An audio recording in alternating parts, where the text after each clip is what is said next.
tsy misy olona mahazo makany an-danitra ratsy amin'ny lalan'ny zanakin'iray na ino finoana misy anao na zandry ny fiangonana Jeso ny fiainana sy lalana makany ary fanala idy ny varavaranao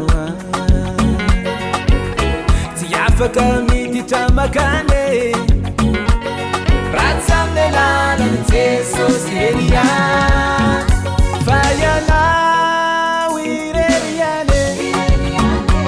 ora Jesosy tomponaye oh lalana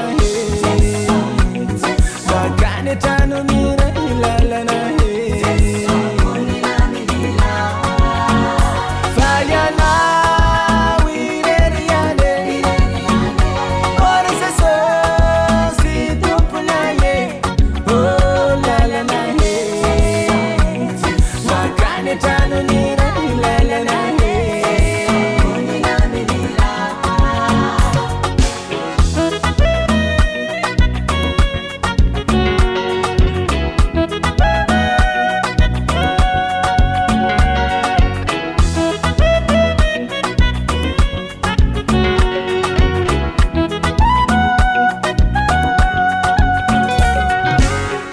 Itafio Jesosy tomponao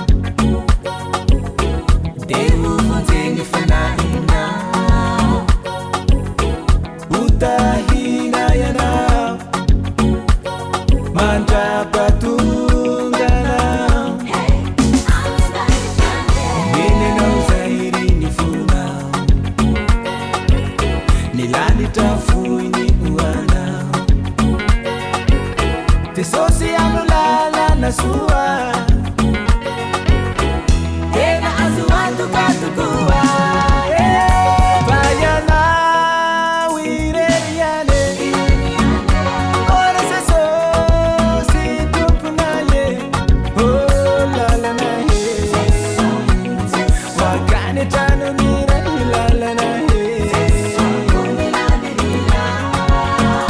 fa ianao ireriane ora Jesosy tomponaye oh lalana makany atranon'iray lalana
Resila